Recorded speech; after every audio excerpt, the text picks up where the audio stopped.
person. I'm the communications person here at Round Sky Solutions.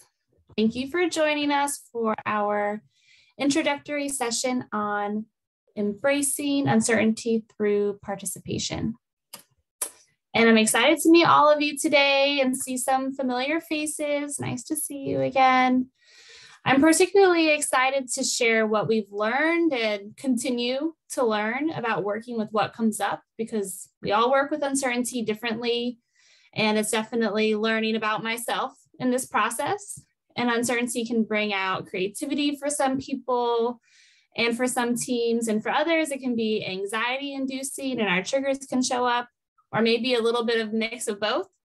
And I recently had some conversations with people about their team challenges, especially around transition within their teams. And many organizations have experienced some growth or turnover on their team, and they're finding it harder to pivot while also maintaining and working in cooperation through this transition. And transition is definitely a big uncertainty, and particularly in collective work, like how do we move forward together? And there are potentially infinite ways to approach uncertainty, of course. And today you'll get an intro to how and why to use somatics.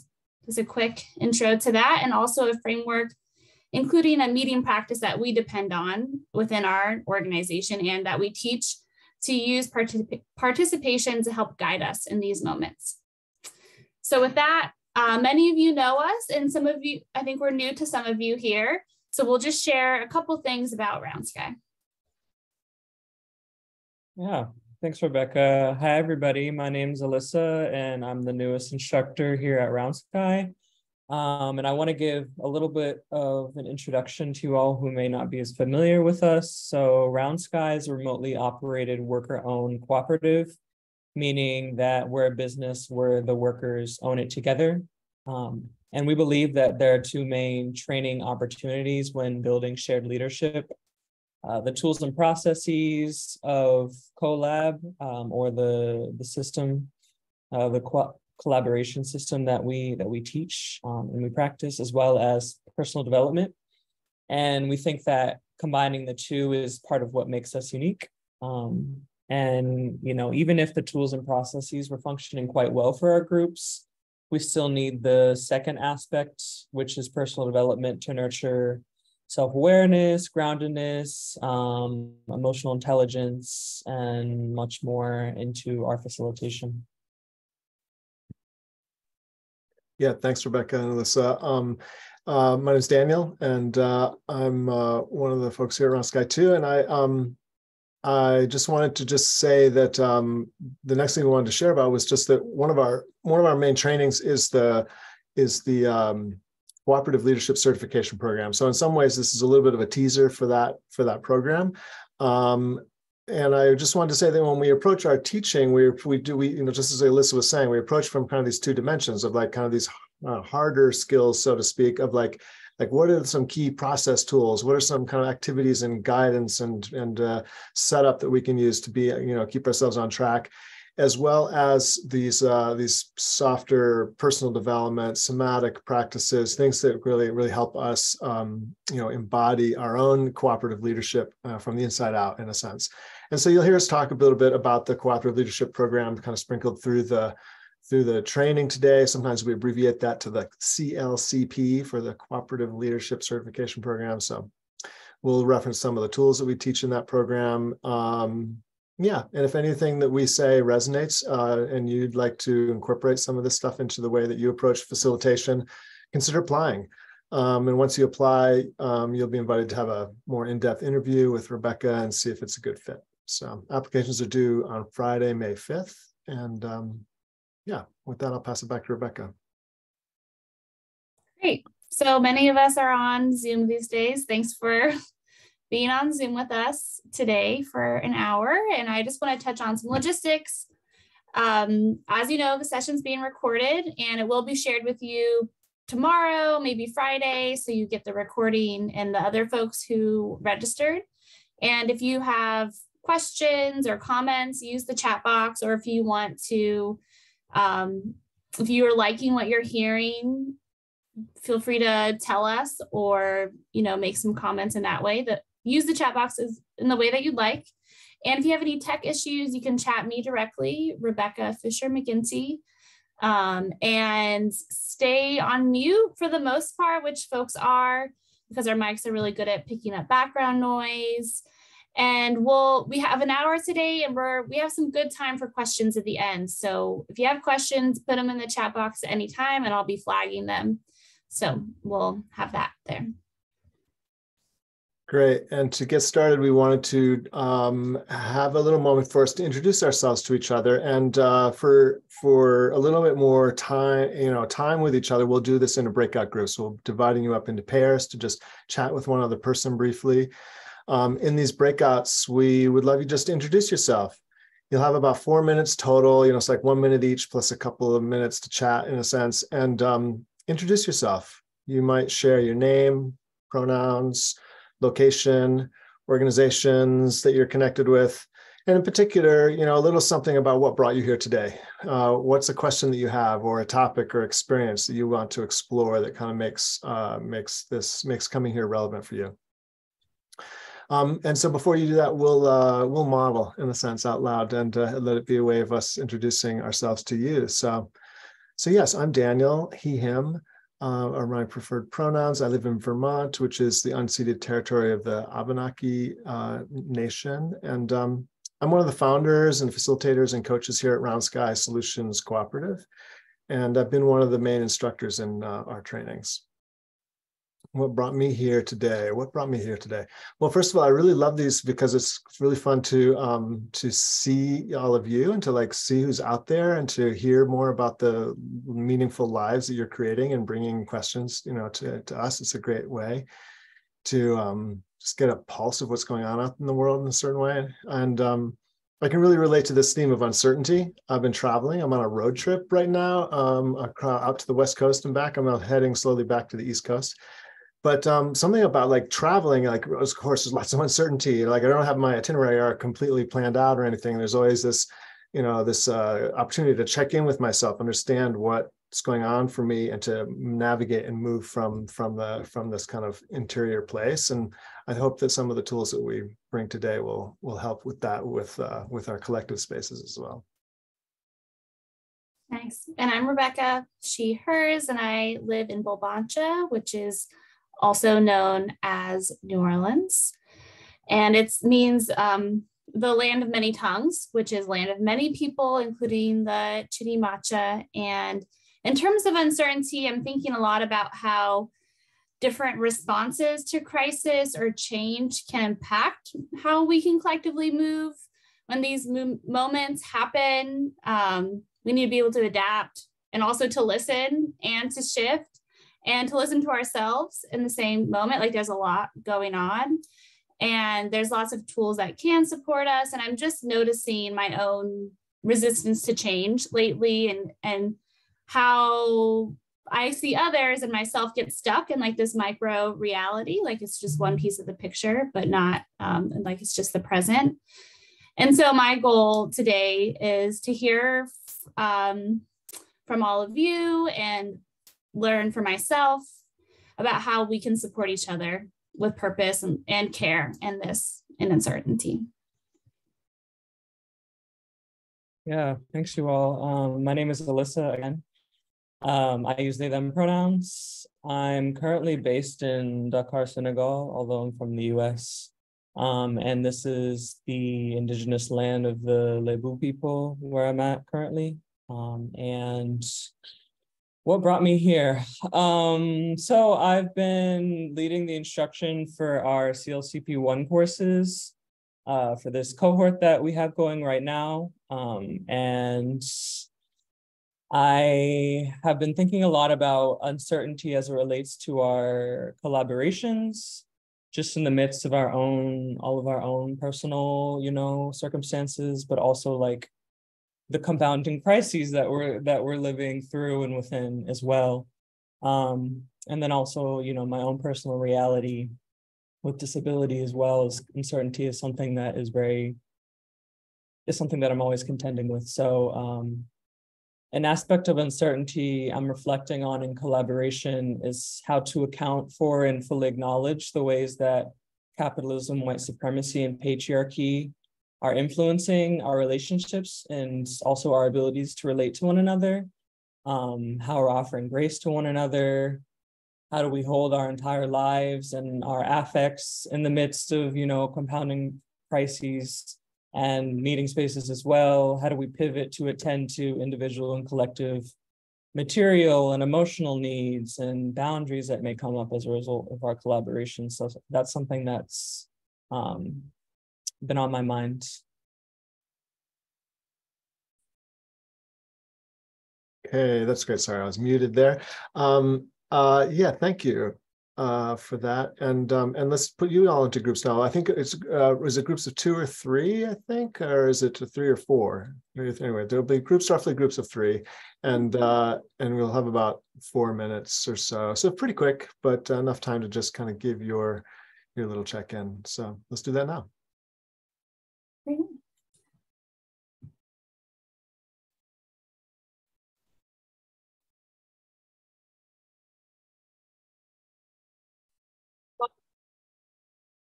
Welcome back. Welcome back. Looks like some other folks have just a few more seconds to pop back over here.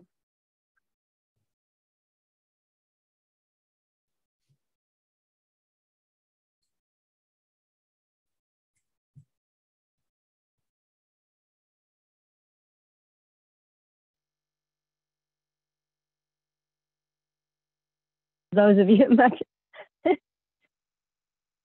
Welcome back, everyone. Oh yes, look at that. Nice to see some of your faces too. That's one of the fun things about breakout groups. Yeah, now that we've met each other for a bit, let's come back to ourselves a little bit. I'm going to guide a little practice. And again, one of the things that's really important for us about navigating uncertainty is feeling grounded in ourselves, allowing our bodies to be really more immersed in the moment. It's helpful to be rooted in our own sensitivity, in our own agency, our own ability to reorient to our own emotional and relational contexts and capacities. So I just want to do a quick somatic, we call it a somatic arrival. We often do this at the beginning of a meeting to just help people arrive and ground, or just do whatever they need to do. So feel free to do whatever helps you feel more here, right? Whatever that is. I'll offer some suggestions, but if what I'm saying doesn't work for you, do what works for you, just in terms of you may know oh, this really helps me to arrive. So try that. But yeah, you're welcome to just kind of let your eyes go soft, or just kind of gaze around the room, and or close your eyes if you wish. And I like to start with feeling how I'm grounded, the sense of gravity. Right now I'm feeling the weight of my feet against the surface below me, feeling the back of my chair supporting my back and under me, under my legs.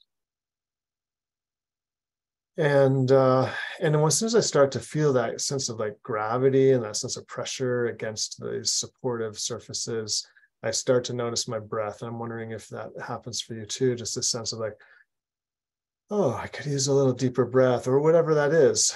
And yeah, for me, it's a little breath. Maybe a little sound, a little sigh. A little wiggle, just discovering what your body needs to arrive and feel present to yourself first, but then also coming back to the space you're in, maybe looking around and noticing just what's in the room with you, what's next to you, what can your fingers touch, knowing the space right around you. And then as well, coming back to this electronic device you're on, and but not the device so much, but sensing through the device, oh, look, there's this whole community of people showing up for this call. There's a bunch of us here spending time and space together. So what's it like to sense oh, who are these people? Who is this person I just talked to in my little breakout group? Things like that. Just so from self to our local environment to each other, how do we arrive? And so yeah, so just whatever next couple of breaths or movements help you to be present. Yeah, thanks.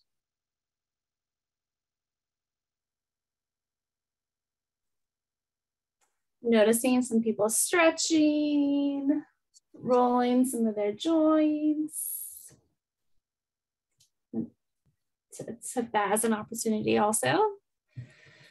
And thanks, Daniel. Thanks for that. Re-arrival here. And again, glad that you all are here. And I want to just contextualize our webinar a little bit today, this time. And like I said earlier, uncertainty is a big topic and it's a fact of life. And so much of collective work involves managing uncertainty with as much clarity as possible and without resisting what's needed to change. And in this, when we were coming up with this webinar, thinking this through a little bit, I was reminded of a key concept from Octavia Butler's book, Parable of the Sower. The only lasting truth is change.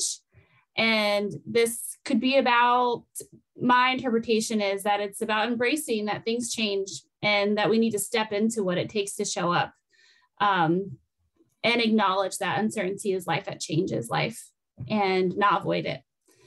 And then I also was thinking about, Adrienne Maree Brown calls this emergent strategies, addressing how do we use our collective strategies, our facilitative strategies to adapt, to bring more liberatory ways of being, to respond, to be creative, to work together.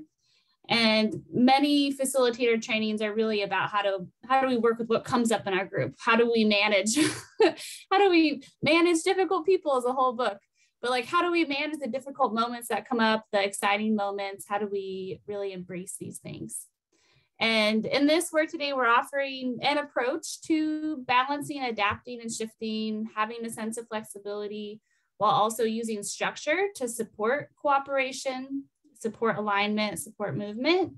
And I wanted to talk about what we will be addressing, or like what realm we'll be addressing today and what we won't be, knowing that it's big. So that's a lot on the screen, but what we will be addressing in some ways is when you plan a meeting, but something happens, like not enough people signed up for your event, or you need to pivot because something happened and need to address that. So really the meeting space, or when folks on your team have urgent things that have come up that need addressed.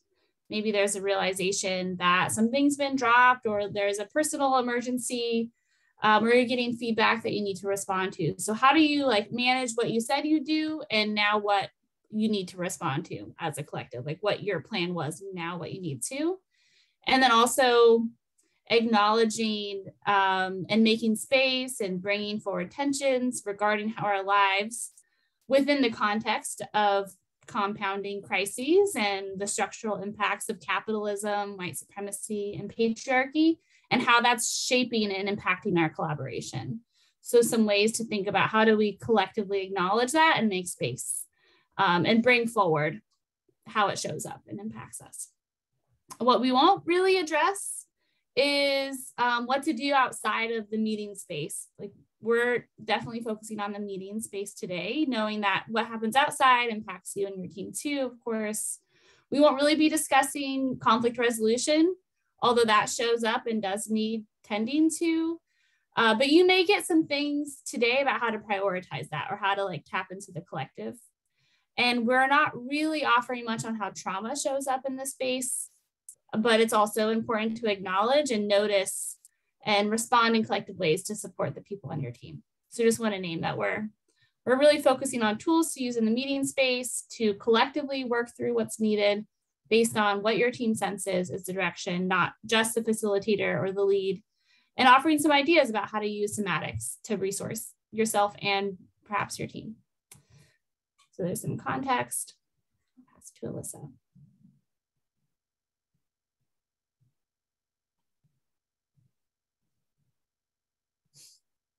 Yeah, off to you, Alyssa, when you're ready. Okay, great.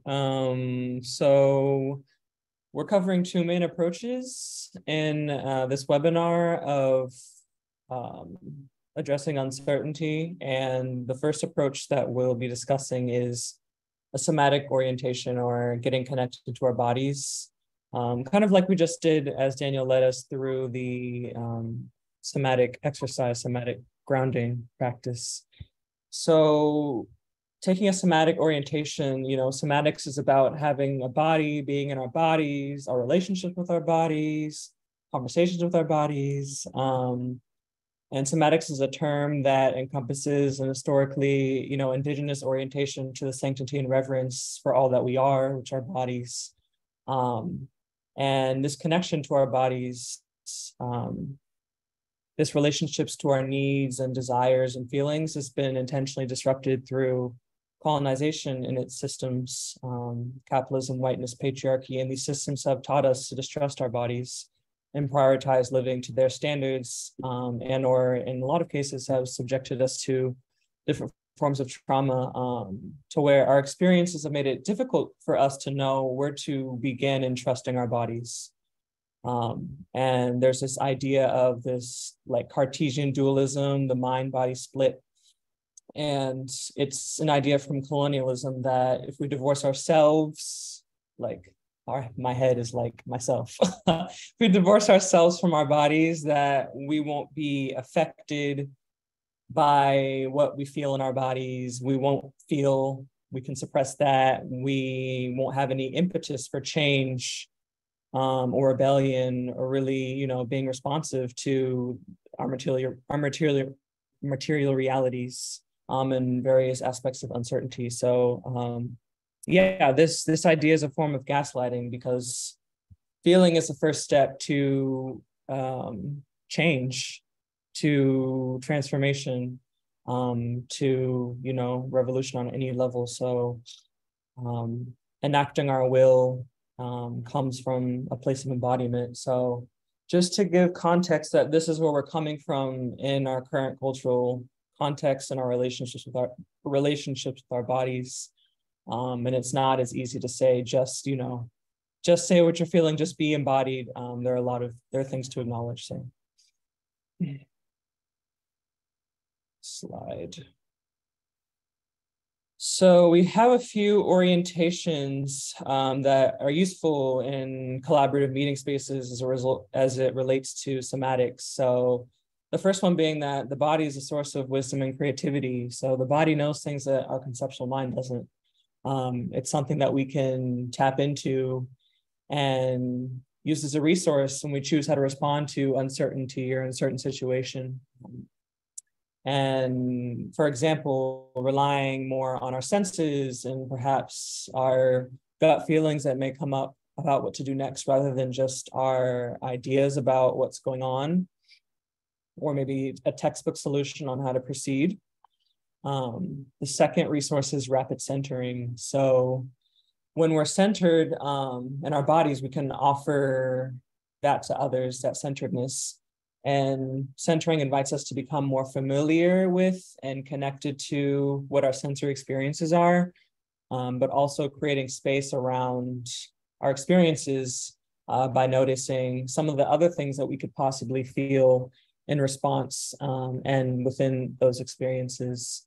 So in the centering practice we just did, it's also an opportunity for us to notice our feelings, our affects, how we're, as Daniel was saying, arriving to the space.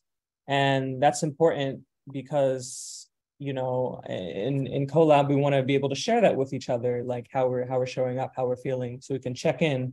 And then knowing everyone's, emotional and bodily states can help us determine our capacity to collaborate, but also help inform us how we want to collaborate and how we want to and can really move forward.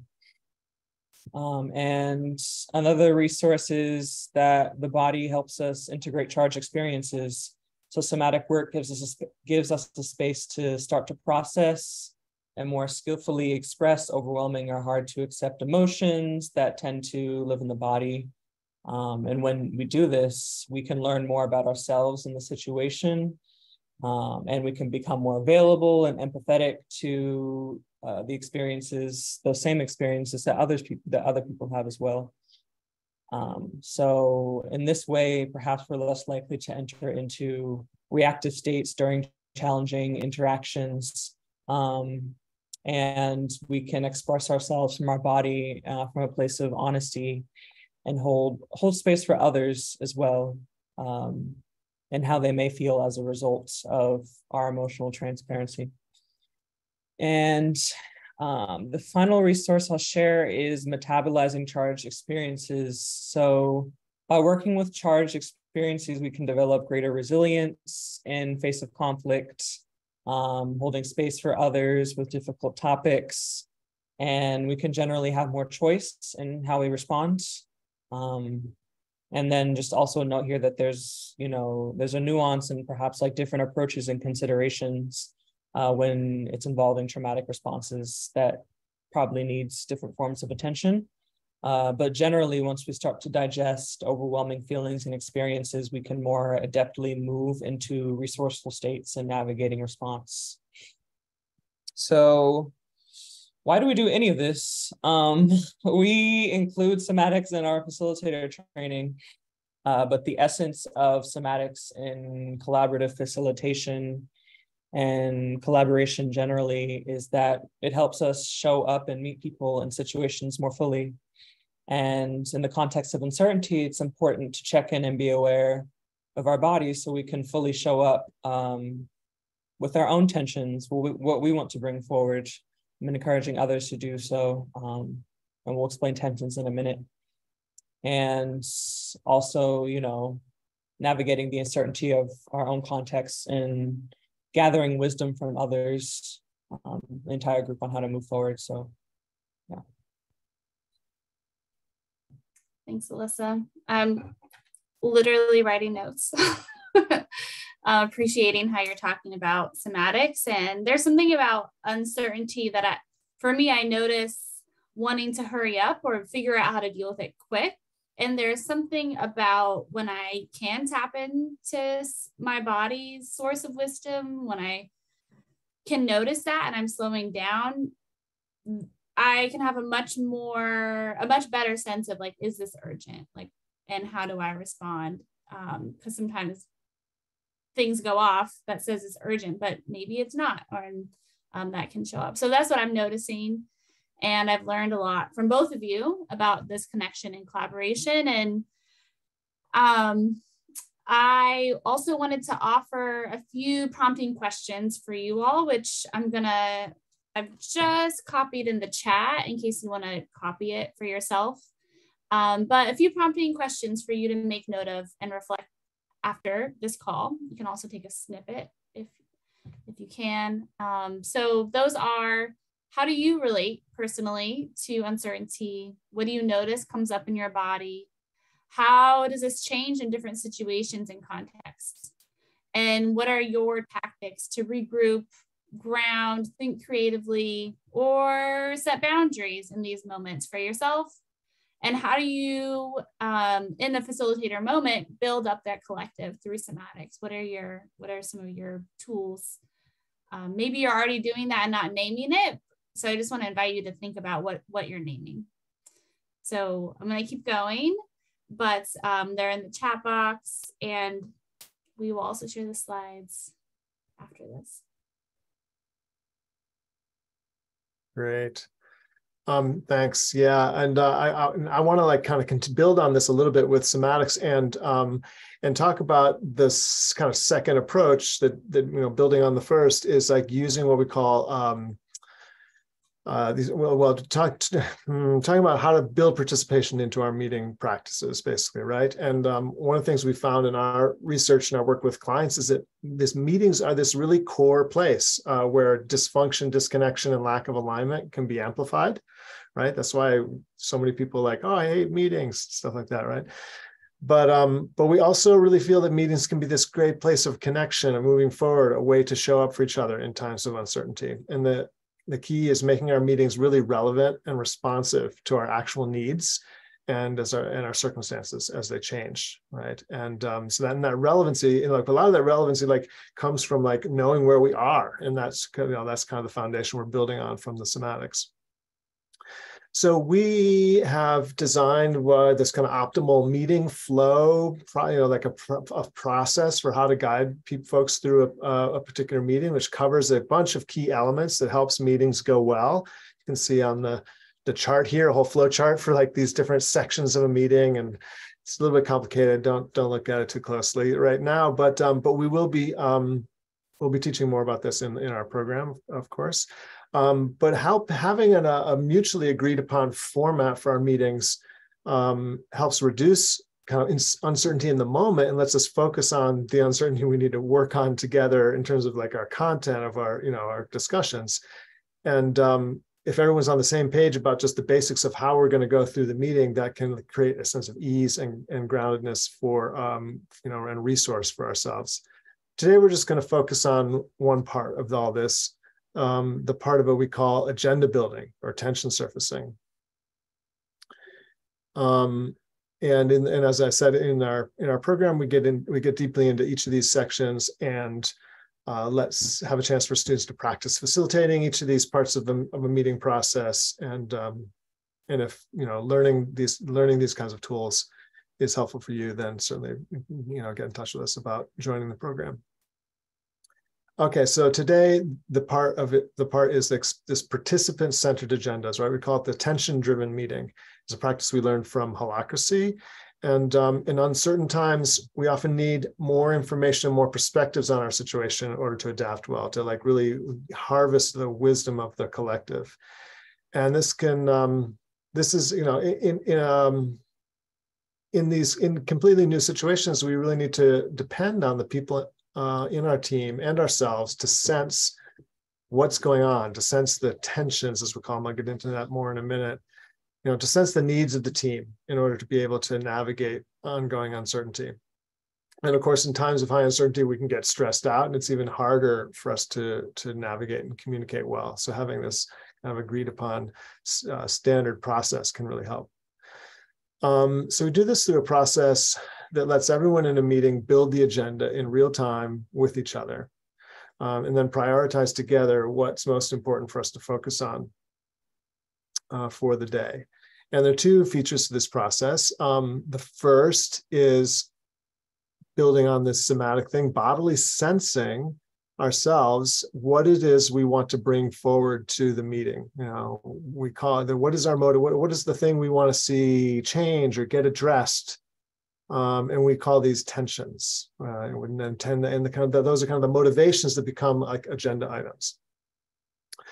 And secondly, we have this agreed upon meeting practice, a way for us to collect what we're sensing individually and turn that into beneficial outcomes for the team. So what do we mean by sensing tensions? I've been using that word a lot. And during the course of every meeting, we offer the opportunity for everyone to sense what they have going on for them and what they want to bring to the meeting. It's a mind and body approach of noticing what I feel motivated to bring forward, to bring up for consideration. I see tensions as this sense of trapped or potential creative action. Tensions in our view is something that we're sensing that could be different. What could be different here? What's the sense of potential that's awaiting to emerge, that's waiting for a sense of direction and action? Sometimes I like to think of it as an archery metaphor. Each person's creative contribution is their arrow, and their tension is them pulling back the bowstring and taking aim at the target. As facilitators, our job is to support people in surfacing or bringing this stuff up, and then guiding team members through activities to process them to help the arrow find its target. And we've all heard that phrase, feeling the tension in the room, except, rather than, we don't want to avoid that tension in a sense. It's not something to be scared of. It's something to name and invite. And it may be in the room, or it may just be something that one person is noticing. So how do we really be sensitive and really harvesting what's out there? One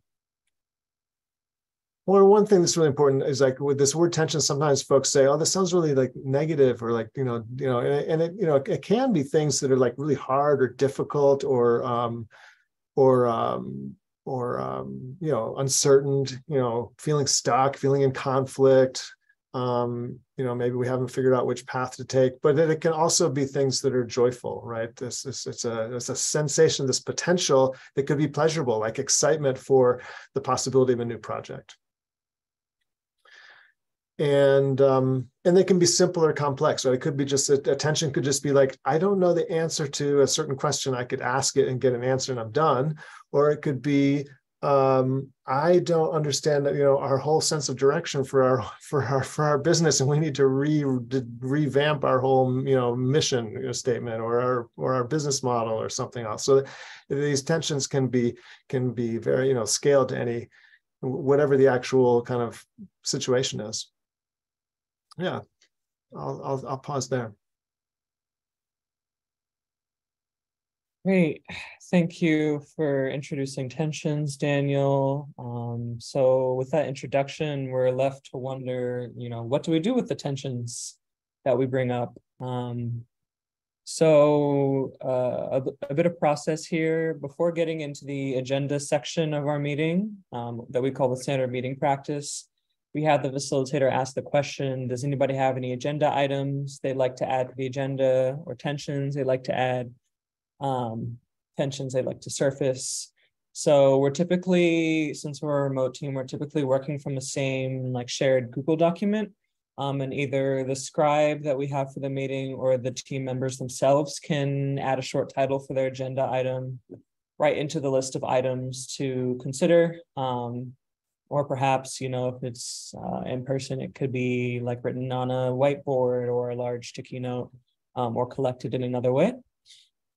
And another important note is that we always have a tension holder for each item. So the tension holder both identifies the tension and decides when the tension is moved forward for them, as we'll learn that process of how we start to process tensions in a moment. And so we always ask this question in each meeting about tensions or agenda items based on what people are sensing. But unaddressed tensions from past meetings can also be continuously brought forward by the tension holder until it's addressed. So yeah, here you see where we might put the tension, so everybody has the opportunity to get their tensions into the agenda. So what you're looking at now is a very bare bones version of what we call the living agenda that we use. So we'll share the template with you all, which everybody can edit, and but for your own context, but we place our tensions in the agenda item section.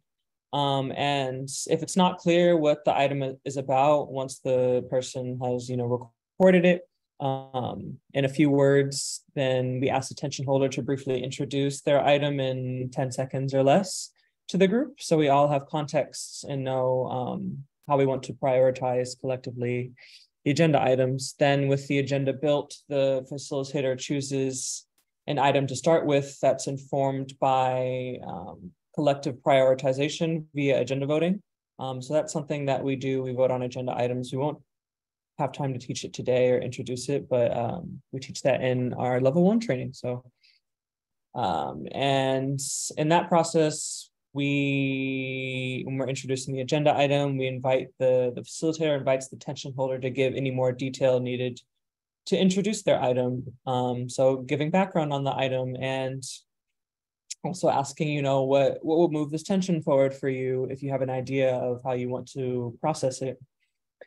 And we can then use other process tools like integrative consent, which is the collective decision-making process that we teach in level 1 to effectively move that tension forward toward resolution for the person who's brought it forward. Generally, all tensions aren't the same, as Daniel was kind of saying, so we have different ways to process them, which we teach more in depth in level 1. But yeah, generally, once a team has practice with tension surfacing, they can also add tensions or agenda items ahead of the meeting, which can streamline the time in the meeting itself. And generally, with this process, it can help provide structure to your team to be able to adapt in moments of uncertainty, and make sure that everybody is bringing forth what they're sensing.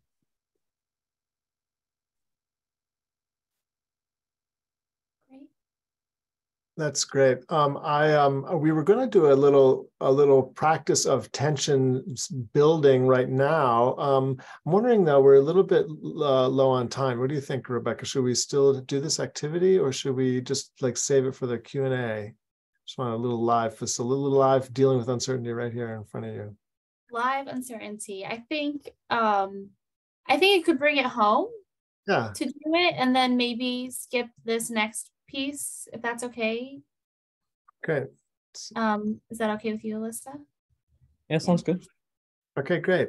Great. Well, Rebecca, could you set us up with the whiteboard then? Because we've got this, the Zoom has these whiteboards. We haven't used this a whole lot, but I want to check it out. But there's inviting all of you to like reflect for a moment on, you know, if you're, imagine you're going into a meeting for the organization, one of the organizations you're a part of, and you've got something on your heart and on your mind. What is it you want to bring forward? Like that's your tension in a sense. It becomes your agenda item. Can you come up with a short, like, one, few words, three to 7 words, title for your tension that you want to bring to your team meeting, and then put your initials after it. So we know whose it is. We after all, we need to have a what we call the tension holder for each item. And so just wanting to use maybe the sticky note function on this whiteboard. You can see the little tools there. There's a little sticky note in the center, and you can kind of create a little sticky note and put something onto it. Whoops. Yeah, that's big. Yeah, so the sticky note chaos here. Okay, great. Is on the left side. You'll see like a little square with like it looks like a page. You could also go to the T for text, and so that's welcome. If this is too much uncertainty for you, you can put it in the chat box, and I'll put it on there for you if that feels more comfortable. You can even just DM me specifically. So we have a few though, and I see some like at the bottom here. Okay, I'll read off a few. So tensions that you would bring to your team. What's something you might bring to a team meeting? What's something you're sensing like, oh, I wish we could discuss this. That's what you're putting on the sticky note. So I put one down, opportunity for merch. Like, should we create some merch so that people can kind of rep us or rep them also in the work that they've put into the training that they've gone in. Pay scale needs revisiting is another one. Checking in about communication norms and how to prioritize new work. How to flatten our organizations. Power dynamics, employees want change. We have, I'm going to scroll down a little bit, raising wages so we can hire my replacement and I can finally leave my position. Levels of commitment and priority among our 3 founding partners. Right now, it seems really varied.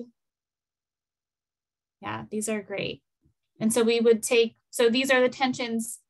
I really like the idea of attention because it expands what's welcome in an agenda. Like it expands it from just business. And so we would take this tension, we'd ask you what's behind this? What's your tension? What's the context briefly? And what are you asking the group? What do you want from the group?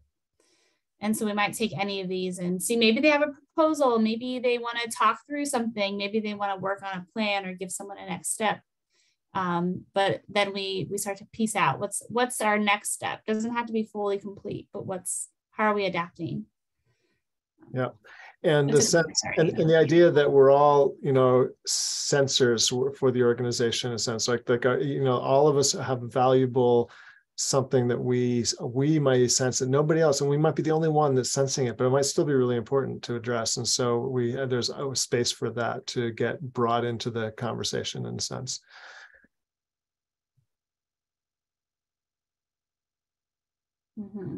Nice. All right. Well, good job thank you for sensing and good job getting right into it. That was impressive. I'm gonna close the whiteboard. Thanks, everyone. Great, close. Sorry if you were in the middle. All right. All right.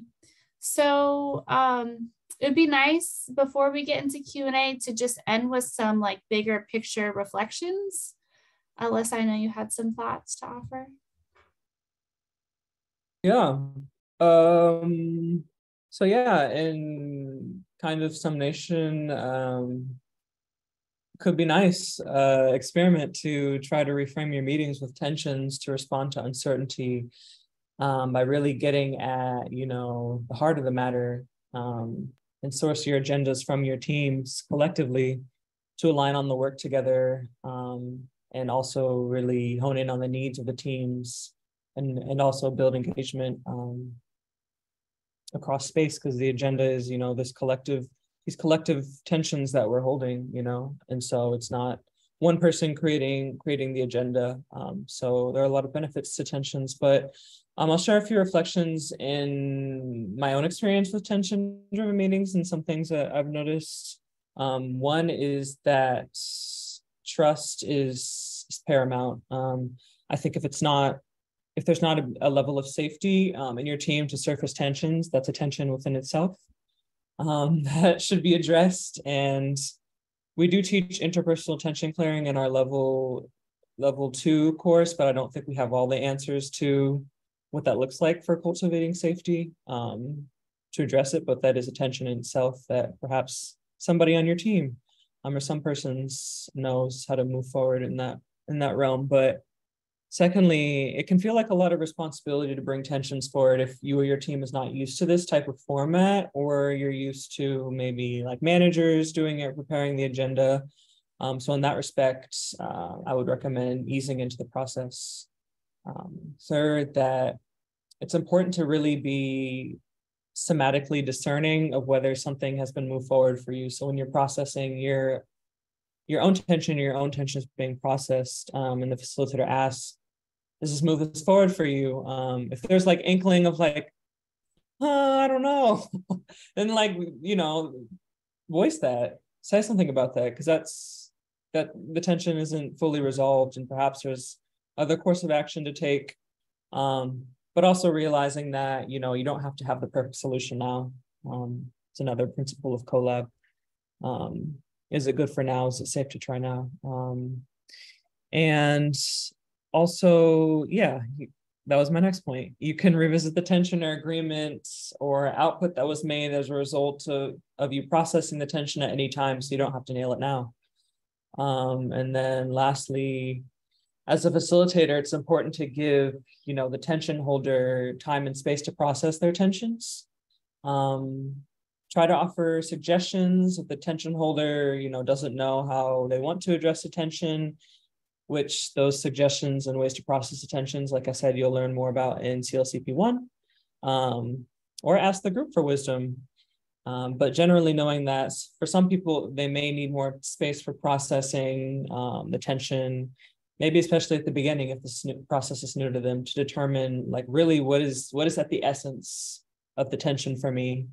And also maybe somebody voices a tension and they don't have like a specific output that they want for the tension too, and maybe they just want to be heard. So yeah, those are a few reflections of mine. Thanks, Alyssa. I appreciate those, and we're coming to a close. And before we get into Q&A, I just want to presence that there's all kinds of approaches. And during this webinar, we've offered a couple, like an introduction to a couple things that are relatively simple to start practicing. And in our work, we also talk about, I'm gonna put some different pieces on the screen, but we talk about personal development is really important to this work. Like, how do we better resource ourselves? Like, what do we want to work on to better show up?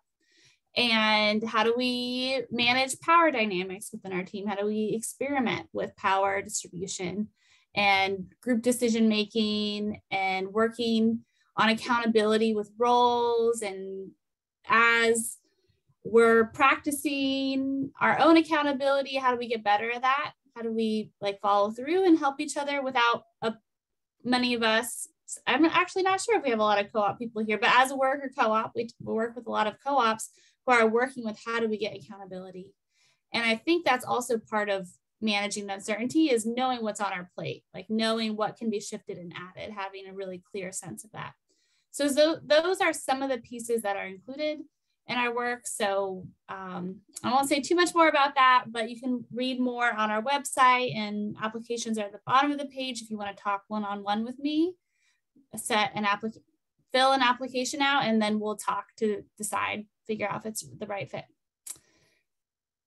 All right, that's a lot. So I wanted to take some space, and we'll go over a few minutes for Q&A, and we have one to start with already. I'm going to stop my share so if folks want to see each other, we can listen. So the question was, what methods do you use to create a safe space for surfacing tensions when there are often complicated power dynamics? That's a great question. Alyssa, Daniel, anything you want to offer to that? That's hard, right? That's a big tension right there, right? Like Alyssa was saying, like trust is really important, right? In order to, beginning, there's so many things, that to do, but beginning with small things and building up, right? Like, so one thing would be to try out some of these tools on the kind of lower stake items. That's one way. Like think, just like don't try to bite off more than you can chew right off the bat or something like that. Like say, it could be really low stakes. Like, hey, we're going to try this one meeting where we just have an opportunity to everybody gets to share one thing that's on their mind, and we'll see if we can prioritize that list and work our way through it over this week and the next few weeks or something like that. So maybe, yeah, easing in and finding ways to kind of make it go slow and ease it in, I think. And then the trust can build over time, right? And some of those power dynamics will become tensions probably, right? That then can be addressed as people gain confidence in their ability to handle things. It's just an initial thought. Anything you want to add, Alyssa? No, I think I resonate with everything that Daniel was saying and kind of what I was saying earlier. Yeah, without knowing all the ins and outs of that, like specific power dynamic. Yeah. But yeah, I think I'll just add one thing. Fully echo the easing in. And sometimes the question is like, whose tension gets discussed, right? That's part of the power dynamic. It's like, who's naming the tensions? And I'm not going to say this will fix your power dynamics at all, but I do think it adds support. We have a collective voting process, which is at the top of that living agenda template. Let me see if I have it open, but it's basically asking everyone to vote on what they want to spend time on, what's alive or what's urgent, what's important to you. And the collective look at that helps us kind of see like, what's the group saying, rather than having more of like a outside kind of talk about it, like verbal, like we have a look here. Let me see. Oh, actually it's not, we don't have it in there. That's surprising. Got to add that. But it's like we put an exclamation point if each person puts an exclamation point on the attention that they want discussed for that day. And then gives us a good look. Oh, everyone voted for this. Oh, that actually got 0 exclamation points. It's not as urgent as it maybe felt somatically on the receival. Just want to acknowledge that it's top of the hour, and we're going to stay for an extra 5 or so minutes, whatever, to answer a few more questions. You're totally welcome to stay, hang out with us, and ask some questions. And just want to acknowledge that just appreciate your time and your being here. And if anyone needs to jump, please, feel free. Yeah, and if you, Amy, if you want to add a link to that, that's welcome to your suggestion there. And other questions that folks have or comments, like something that's sitting with you. We'll leave a few more minutes.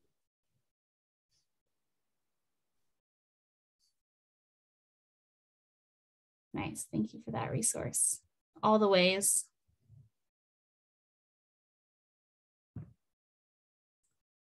All right, well, I'm not hearing anything.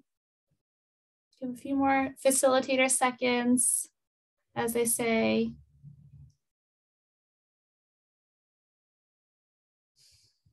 All right, well, it's really great to be in space with you all and share some of these pieces with you in this kind of quick way, and reach out with questions, comments, scenarios via email or otherwise, and we'll see you next time.